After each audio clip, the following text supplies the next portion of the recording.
Hello and welcome to the Thing I Love Most show. Once again, we are filming from the Bluescoats pub in Tottenham High Road, formerly the Pride of Tottenham.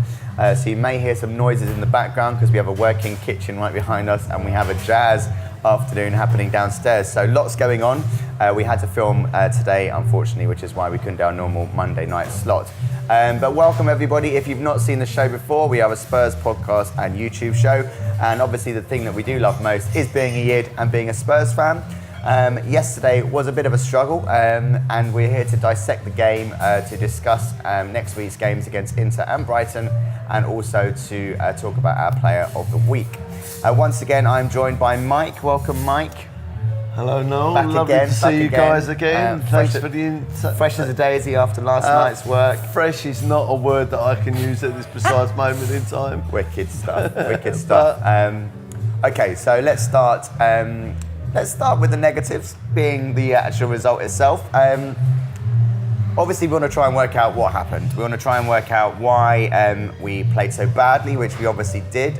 We almost actually scraped a draw at the end, which would have been a travesty for Liverpool because they did deserve to win and could have easily won about 3 or 4-0. So for me, if I sort of put any blame where the defeat came from, I think it probably has to start with the manager and his team selection and formation. I think 4-4-2 was wrong, or no, I suppose it wasn't actually 4-4-2, but I thought 4 at the back was wrong. I thought having 3 central midfielders of Dembele, Winks and Dyer didn't work. I thought they were too congested, they didn't really know what to do, and none of them particularly were that decisive in moving the ball forward and getting it up to Kane and Moura, who hardly touched the ball really, and we did nothing in the final third. And I also felt that having a back four meant that basically we were limited in terms of the wing backs or the full backs going forward, which they obviously like to do, and that's where a lot of our attacking play comes from, is the wing back areas. But because they were a back four, they were so worried about Mane and Salah getting in behind them that they couldn't attack. So I was surprised that he didn't go with Sanchez in a back three and drop Dyer.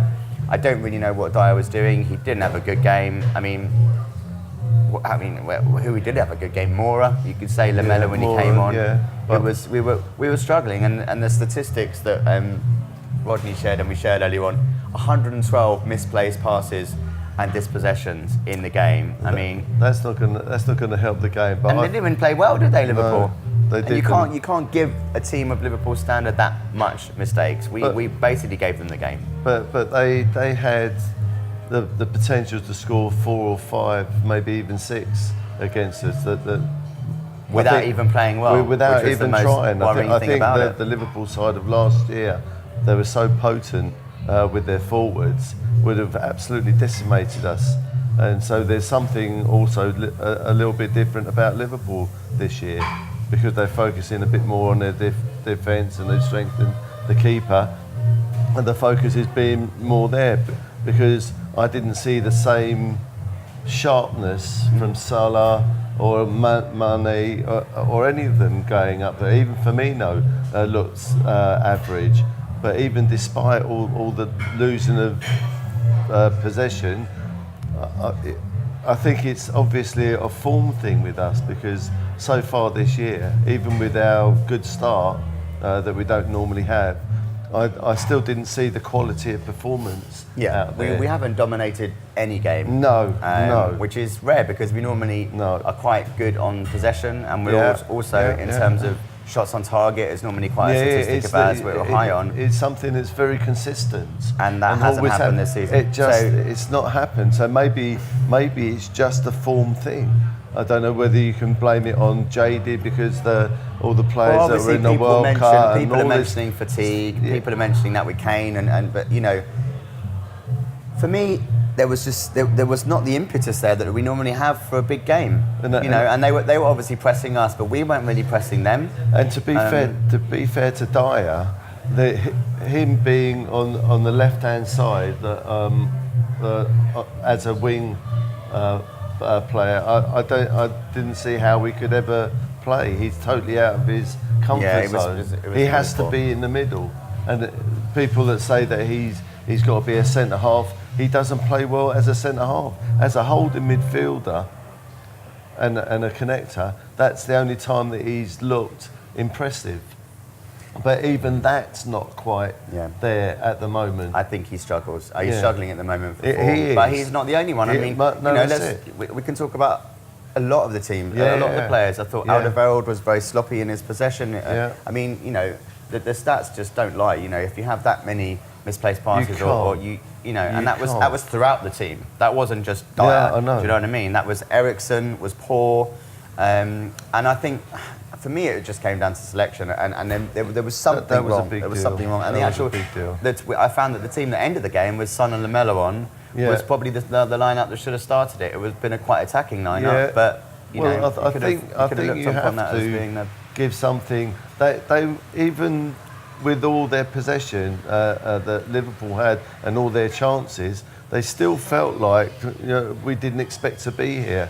So their confidence was not very. They didn't have an awful lot of confidence doing it, even though they had those good quality chances. They were expecting a lot more from us. I think. Well, we all were. Yeah. Well, obviously. So they're expecting us to press them, press high up thing, have all this possession, all these stats, shots on target. They were expecting big waves, and no, the waves didn't turn up. So their expectations seem to have stopped them from actually having a cricket score against us. Yeah. So I'm part of me is happy that people are giving us that much expectation because of what's gone on the last few years. Yeah, and how obviously good they came last season, Yeah. and we did win quite easily. But I think so. In terms of goalkeeper as well, did you think Vorm? I think both goals were definitely down to him. I mean, again, he's a shot stopper, and some of Salah's couple of chances were good saves, and he made his fair share of them to keep the score down. But you have to look at his positioning for the header that was over the line. Yeah, like and that. the first punch was a flap, wasn't it? Do you know what I mean? It was a complete flap, and you're always going to be under pressure as a keeper in that environment. So you have to make sure that the connection is a solid one, wherever it's going to go, Yeah. like this. But he flapped at it, and then when you see it in slow motion, the second goal, how it came back off the post, and even though he was lying down, he had his hands there. Yeah. But it still just went straight through his hands. So the thing is, you're looking at it, you think, Yeah. What's going on? So do you think that Gazaniga should start the next game? Absolutely, Yeah. without a doubt, because the games I've seen him play, I saw one of the cup games at Wembley last year and stuff like that. He looks good. There's definitely potential there. Yeah. No, I agree. I don't know how good he's going to be, or whether he can step into Lloris's boots or anything like that. But he looks to me a better standby keeper than Vorm has ever been. And so, I mean, obviously we're not going to get down in the dumps about it. It's still very much early in the season. We're not in a terrible position in the league. Where do you sort of see us going now? What do you think this is something as a blip? You know, I mean, I think one way that we could look upon yesterday's game is literally just calling it a very, very bad day at the office, because it's very rare that we have the number of players that we did play badly, misplaced passes. You know, we normally pass better. I think it was slightly down to the formation, but again, you know, even a better formation, if you pass that badly, then you know you're not going to win a game. You just can't do it. it. What do they have to change on this week when we go to Inter? Obviously next week for Brighton. What happens? Is it a formation? Is it a personnel? I think it's a back to basics thing, because we played a few games already this year, and so we're at the point where we've got half an idea where we are, whether it be good, average or negative. So now we know that we're not where we were last year, because we had a couple of blips last year, and then we went on that good long run that we always do, like every season. So we need to go back to where the players are comfortable, and let's start from a different place, and let's move forward together And obviously, you know, all across social media, people are going crazy and having meltdowns, as they normally do. There's a lot of Tottenham fans that are very overly negative, which is obviously their right to do so. Yeah. In terms of Poch, would you say that he is? Would you say his tactics were wrong yesterday? Would you say that he is? I mean, people say about him that he doesn't have a plan B. Apparently, that's what Southampton fans told us when he first arrived, and it was evident maybe to an extent last season, like in the Juventus games at home, for example, that he didn't change it. Obviously, yesterday he did change it, and that he brought on attacking substitutions, but he didn't change the formation. So, do you think that he is proving to be not as tactically astute as maybe as we would have hoped, or? I think from what we've seen so far over the last couple of years and so far this season, I think that could be true, you know. And if not only can we see it, but he's obviously got to be able to see it. He's got to look at the games and talk with the teams and stuff like that, and him looking at it thinking, do you know what it should have done? I should have changed that earlier, or I could have done that, or if I did that. But for some reason, in the pressure of the game, he's not thinking it and going through with it, and time after time it sort of happens, and we've managed to get away with it, but very, very close. But he has to know that weakness is there. At the end of the day, though, if you have, like, you know, the stats of, once again, 112 misplaced passes, then that's not the manager's fault. No, absolutely not. He's not on the pitch. He's not making those passes. So, you know, there obviously can be some criticism of him. Yeah. But what does that come down to? Is it just the bad of the office, or is it fatigue? Is it? There has to be a reason for it. It could be all of the above, but I think the players ultimately, they're the only ones. No matter what Poch says, all he can do is advise them and tell them what to do and where to play and do it. It's down to the players. The players are out there doing it, and if you can't do a 10-yard pass. Yeah, exactly. I'm sorry, but I just think they were put under undue pressure. They didn't need to. For me, it comes down to the formation again. Also, if you're playing against an attacking trio of Salah, Firmino, and Mane, then why not play Sanchez at the back in the back three, and then get the wing backs forward? The fullbacks were so scared to go forward because they knew of the pace behind, and it happened a few times that Trips and Rose got caught out because they played in behind them. So for me, it was an obvious tactical error in formation, and it was clear for a lot of people to see, and that worries me that he has made a mistake like that in such a big game. For me, that is a worry, and you know, hopefully it changes. And I'm not saying that we're going to have a terrible season off the back of it at all. I'm not going to jump on that bandwagon at all. But for me, the concern was that it was an obvious formation selection, and he chose the wrong one. And he could have changed it at half time. He could have taken Dyer off and brought on Sanchez. That would have been, for me, the substitution to make. Fair enough, he tried it with Winks and Dembele and Dyer. It might have worked, you know, if we'd have pushed Winks and Dembele further up the pitch, it might have worked. But it wasn't working, it didn't work. We were 1-0 down. You know, admit defeat, let's change the formation, let's take Dyer off, bring Sanchez on, and let's push the wing-backs up for the second half. I think Trips and Rose were just bystanders. I don't think they were involved in the game at all, whether it's through fear or the system that was used or whatever. But even when Rose got into 2 or 3 really good positions and stuff, but I still haven't seen, like people are talking about, where's Harry? Where's Harry gone? Is he back yet? And all this type of stuff, which is an absolute valid thing. This is not the same Harry that tormented Arsenal and Chelsea, scoring hat-tricks again, shooting at will. Yep. That natural feeling that made him unplayable, that the world knows about now, is not there now. No, he's still a yard short of pace, and he's not. Absolutely, he's not got mentally that and physically attacking spark. Mentally and physically. But then again, Eriksen as well. Yeah, you know? I know. And again, Rose. We rely on Eriksen so much, and when Eriksen ticks, we tick. You know, and when Eriksen ticks, Kane ticks as well, because he spots those passes, he makes those runs, and he can feed that ball in.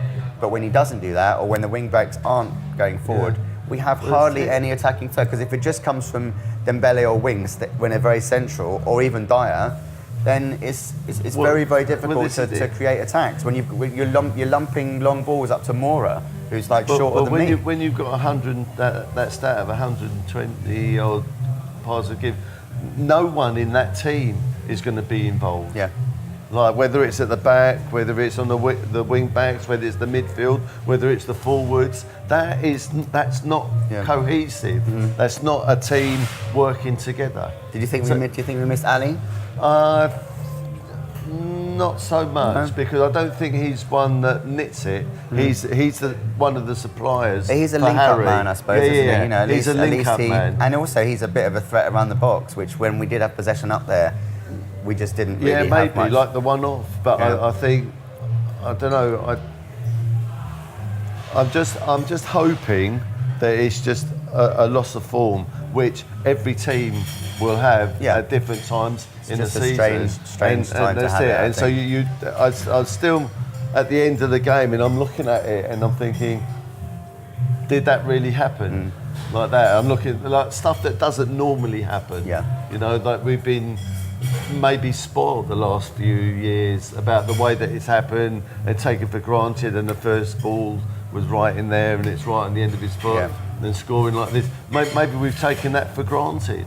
So I'm hoping that's not the case, and I'm hoping it's just a slight loss of form. And the next 3 games that we've got are relatively, well, there's no such thing as easy, but we've got Inter. Yeah, but that's going to be I think that's a no pressure thing, because they go into that environment and we feel comfortable in that environment, and I'm hoping that some of that good energy from last year, when we played some of the best games I've ever seen us do for a long time in Europe, and I'm hoping that will come back. So the pressure of the league and not being up there and winning that is going to be on hold while we're in Italy to do the business, and a good performance there. They're struggling. They haven't had a good start. They did lose yesterday as well against Parma at home. Yeah. There's a chance there where they could suddenly turn up. As quickly as you lose form, you can suddenly gain form. So if you're trying to look at it in a positive slant, then I'm thinking that something like that game, or the next couple of games, of course, like, as we said, it's not all doom and gloom. We're still in an okay position in the league, and I think so. Let's talk about the positives, because there were a couple. Obviously, the performance of Mora was again very good. Definitely. I thought his energy, I thought his running was great, and it probably frustrated me more than anything else, the fact that didn't seem to really sort of like rub off on the other players. No, and it was like, why is he the only one chasing? When we're used to being like that team, that's our style of play, is to chase and to press, and he was the only one. But when we look at it, in close pre-season, he was on fire with his games in America and stuff like that. So his consistency is there. Yeah. So he's shown it, and he's still doing it. So is it still a World Cup hangover for these players? I just don't think of that as an excuse for me. I know. I don't know. There's got to be a reason, And if you're just playing all the time, and you're just going from one tournament to the next tournament to the next tournament to the next tournament, there's going to be times where you think, like that, and you're just thinking, not another game of football or something like that. They won't admit to it, but at some point, it's like anything. It's like my job. This morning about doing the show. I have to say. But you're here now. Yeah, but that hurt. No, the shoulders were drooping. I have to say. Brilliant. But I love it. Nothing like a freezing cold shower Absolutely. to stir it up. Maybe we should get them all to do the cold showers, the ice baths. That will sort them out. You heard it here first. Kill or cure. Lamela's performance coming on, obviously grabbing a goal, positive. Son coming back. These are positives. Yes. I'm trying to sort of end on a high now. Let's think about the good things. I'm still to be convinced by Lamela. He's doing some things now that he never used to. But that running down, no entry signs, and just the fact that he runs quickly with the ball, that I don't see, he hasn't got the time in his brain. He hasn't got the football brain where he's got time to pick a pass out or to do something with it. I think he's getting better. I think sometimes I do look at him and I think, does he really have control of the ball? But then he also takes a lot of players out of the game, as he did, for the Kane goal against Fulham. Yeah. He chased about, it was about 3 or 4 players that he took out, and then he released the pass. So he does commit opposition players, and he does create. You can't say that he doesn't create. And with that team yesterday, that performance, we needed creativity. And in tight spaces, if we are going to play centrally like we were doing, then he's needed. But I don't see him as being that one. I'm still not even sure about Winks yet, because that injury was bad. The time he was out was a long time, and it's difficult. It always leaves a mental scar when you've been out of the game for a while. He didn't look fit, I thought, to finish the game, but he had an okay start. Yeah. I think he did all right for what he did, but to put him under the pressure of being a couple of goals down against Liverpool at Wembley and stuff like that, it was a bridge too far for him. I think he's got the potential, and I've seen the potential in him, as opposed to Lamela. I've seen him do his thing. I've seen him look up and pick the pass. Until you do it, I can't say he's going to do it. So that's why I'm a bit more confident about. Yeah, I quite liked what I did see on Saturday. That I quite liked was also him and Moura, when he does pick up the ball. When Winks does pick up the ball, and he does sort of like do that half turn and then move forward. He always is looking forward. He's always looking for a pass, and Moura is the ones that's making those runs. So that little sort of like fulcrum could be really nice. That's another sign. Again, I'm waiting to see Harry start doing those runs again. Yeah. So I think he's waiting for a supply thing. And if he's not getting the supply, I think that might be another reason why he doesn't make the runs. Yeah. Or that same Harry's there. Maybe he's telling us, said, look, I'm looking for someone to make me the Harry that I was last year and the year before. Because at the moment, I'm not getting what I think I should. And he's spending the time like going from one centre half to the next centre half, fighting, doing his thing, putting his effort, but the running and the free spirit and shooting from anywhere and the quality strike. I can remember all the pundits saying, how can you hit the ball that hard from there and beating that quality thing? And there was no one in between, like at Chelsea. It's like 25 yards along the ground into the corner, and the keeper is that far away from it. Quality keeper. You think I want that back. So you think it's just? Well, I mean, I think we touched on it last week. Do you think it is, subconsciously concern about his ankle? Do you think he's not basically? He's still worried about.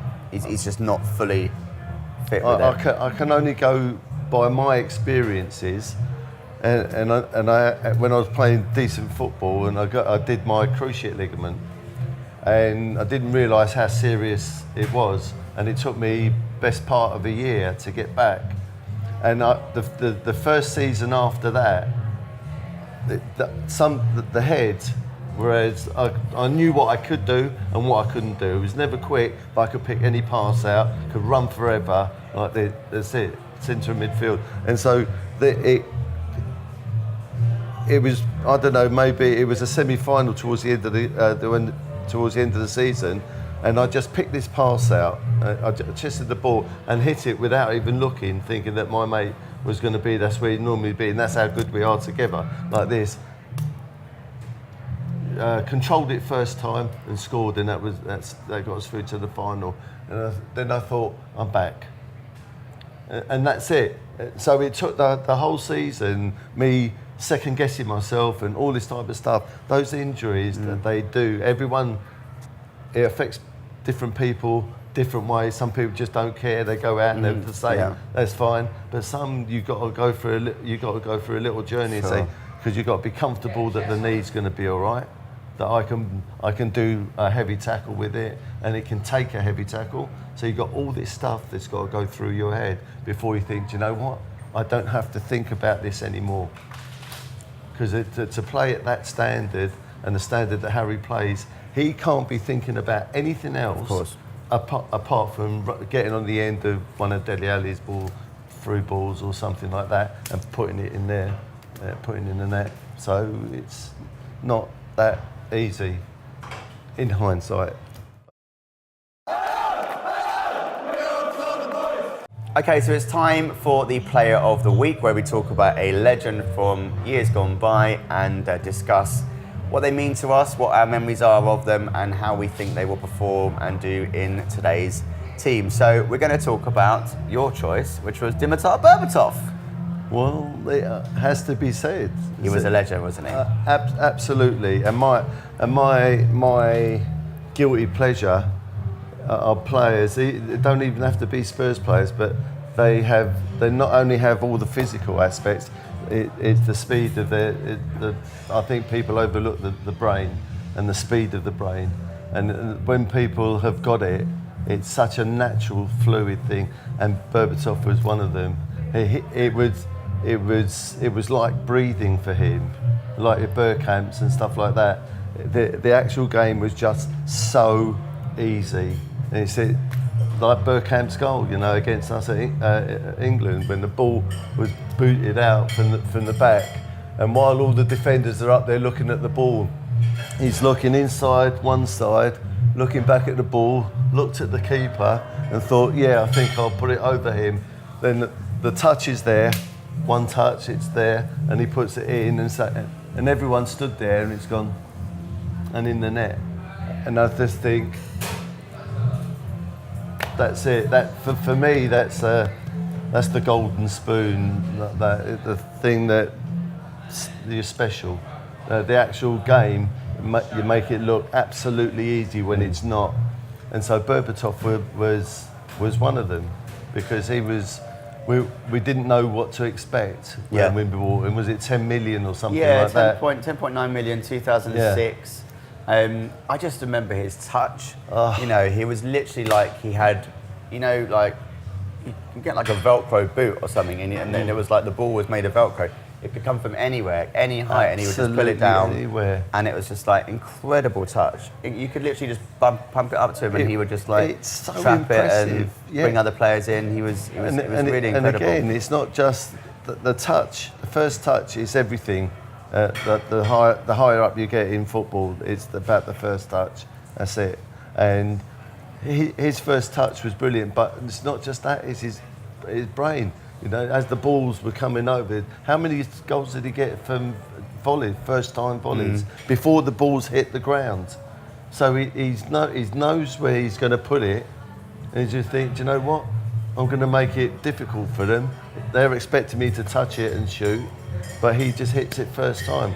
That's why I keep shouting at the TV when I'm watching Spurs, and I'm shouting at trips, first time trips like this. And when it goes first time and it's across, you can't defend against it, because the defenders are still coming backwards and the keeper doesn't know whether to come out. So you're putting it down the line, and anyone that's there, it's a simple touch in, you see. So you have to think that split second ahead. So as soon as that's what drove me mad with Walker. This is why I was so happy that he went. I know his speed was brilliant, could not head a ball to save his life, but when he get there, he got all this pace and get to a great position on the edge of an area, then stop and think, I don't know what to do. I've got no brain at all. And he turned back, and it would go back to midfield after being in an attack. And I'm thinking, it doesn't matter about this pace. That's why I'm so happy about Moura, because he's got to be something at the end of it. We looked at different players who just got this pace, get brilliant position like this, and then nothing happens. They just can't finish or whatever. That's the brain's not educated. And where would you think he would fit into? Did you think he could play in our current team at the moment? Would he get into our first 11? If fit and healthy and the right age, do you think he'd be a good foil for Kane? Absolutely fantastic. That they would have that type of. Because he worked well with Keane, didn't he? They had a really good, fantastic, a really good partnership. And he made Keane look a lot better than he actually was, Keane. But to be fair, Keane still had to do his business, and it made him a better player. And so that's the influence that people like that have. They have the wherewithal, not only because they know how they can do things they can do, but it seems like Berbatov sort of got bored. It was like too easy. I'm looking for something else. But again, it's another player that was absolutely unplayable while with us, and then moved to Man U and became invisible.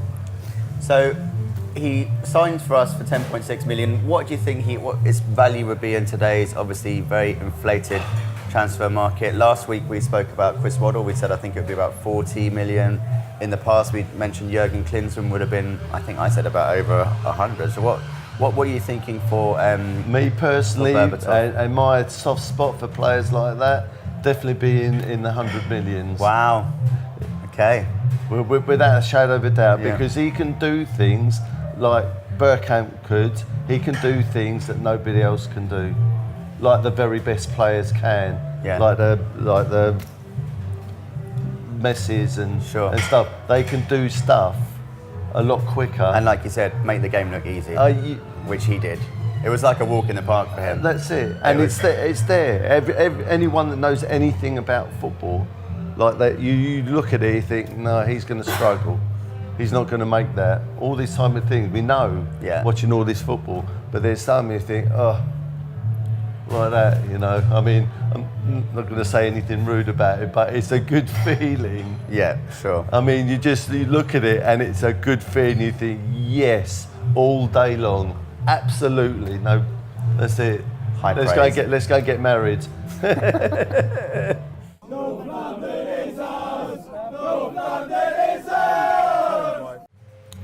Okay, so it's time to preview this week's games, of which we've got two. The first of which is against Inter Milan on Tuesday at the very strange time of 5:55 p.m.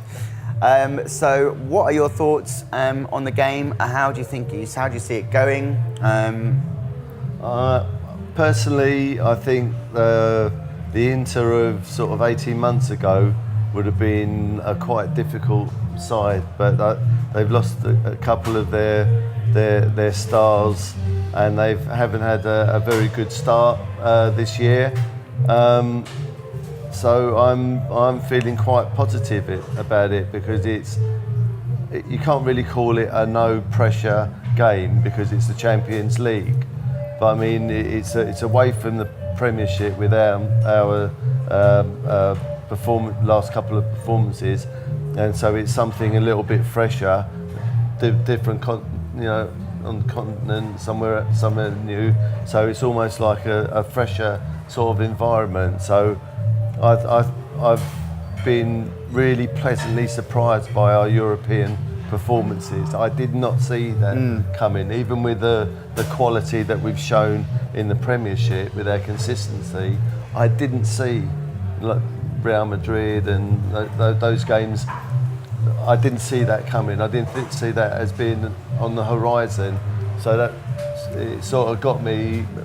But I think Inter, I think it'll be a good game because the Italian sides are very consistent. Yeah. Always emphasis Strong on the defence. Yeah, exactly. Always. So it's not going to be easy. It'll be another test for our forwards. But I'm interested again, as we've been talking about Poch, to see what think team. It's going to be. I think it's all about the team and the positions on the pitch that he thinks are worthy of that game. That'll be everything for me. So we'll have to. It's a bit of a cop out, but I think that we could do well in that game. I really do. So if you were going to go for a prediction, which we always obviously do on the show here, what are we going for? Score prediction for Tuesday? Inter Milan away. Inter Milan, I know what I'd be comfortable with. It'd be something like a 3-1 because I don't think we've got 3-1. Yeah. Wow. I don't think we've got a clean sheet in us at the moment as things are up and down. So you're going for 3-1. I'm going for 3-1. I like that. That's me being. That's about as positive as I'm gonna likely to be today. Okay, I'm going to go for 1-1. I think it's going to be a tight game, but I think 1-1.